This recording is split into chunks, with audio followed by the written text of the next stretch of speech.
already September. I've definitely missed our guests that are coming up next. They are so helpful to our community. Let's start this live show off with attorney Allison Aquino Silva and attorney Richard Loew.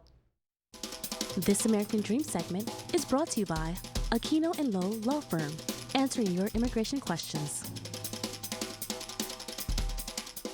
We are taking your calls live here in Los Angeles, and we are with our attorneys. I've missed both of you very, very much. We've missed you. Oh, well, a lot of people are wondering when we were going to do the live calls, so we're so glad that you're back to answer all the questions. If you're watching us in Los Angeles, make sure to give us a call.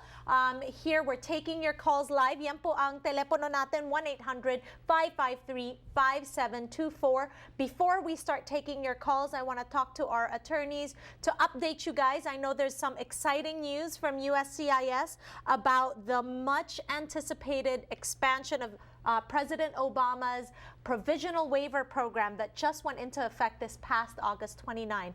Attorney Richard Loew, can you please share with us the benefits for this expanded Provisional Waiver program?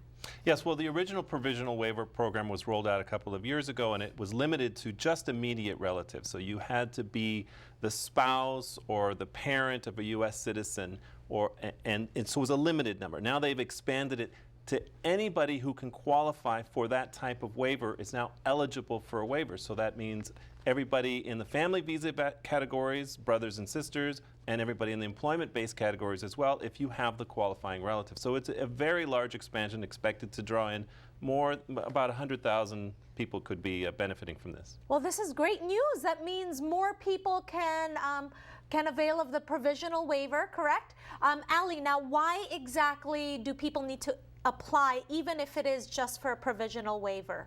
Well, the Provisional Waiver is really needed for those who are ineligible to apply for their green cards based on adjustment of status. So, you know, the ideal is to remain here in the United States, apply for your green card through the adjustment of status, but there are certain people who just are not eligible. So mostly that's people who entered without inspection, or more for the Filipino community, those who have entered without, with a visa, have overstayed their visa and don't fall under the exception of 245I or 245K, or they've entered as a crewman in transit, or maybe if you entered as a fiance and didn't marry your petitioner. So for those individuals who are not eligible to adjust status, the only way they can apply for their green card is by going back to the U.S. Embassy overseas. And the problem is that if you've already been out of status in the U.S. for over 6 months or over a year, it triggers a 3-year or a 10-year bar. And so you want to get your green card, but you just can't because of these 3- and 10-year bars. Exactly. So it sounds like people need to leave the United States in order to process their green cards under the Provisional Waiver program. Is that right? Yes, that's correct. And you do have to leave the United States. And one of the big drawbacks for leaving the United States prior to the Provisional Waiver program was that you went to the embassy not knowing whether you were going to get a waiver to come back. So you had to take a chance that you may get denied at the embassy. So what the Provisional Waiver program does is let you apply here and have an answer to the question is whether or not you're going to get the waiver. So when you leave to process, you know that that Provisional Waiver is in place and you're going to get that granted.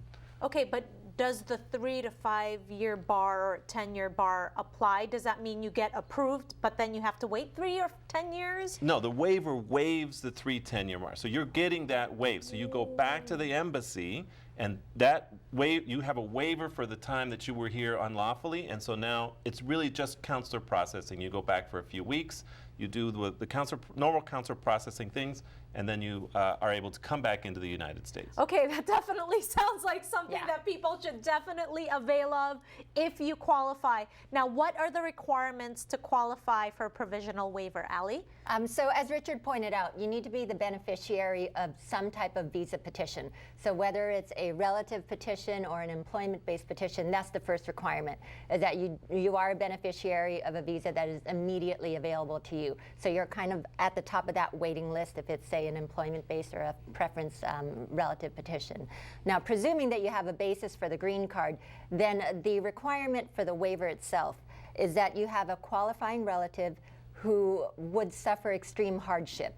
if you were not allowed, if you were not able to get that waiver, get the green card, and come back to the United States. Like a parent or a child that you need to take care of. Exactly. So the qualifying relatives are a parent, a spouse, or an unmarried child under 21 of a U.S. citizen or a green card holder. Okay, so what does USCIS look in determining whether the qualifying relative should suffer extreme hardship? What does that mean? Well, extreme hardship hasn't changed. There was some push to try to get USCIS to give us some more definitions for extreme hardship, but basically we're basing it on old case law, which suggests that you have to show hardship in family connections here in the United States, possibly country conditions in the country you're going back to, whether financial hardship you'll suffer because you're losing one spouse's income, if there's health issues with the person or the qualifying relative, that those need to be taken care of here that wouldn't be taken care of over there.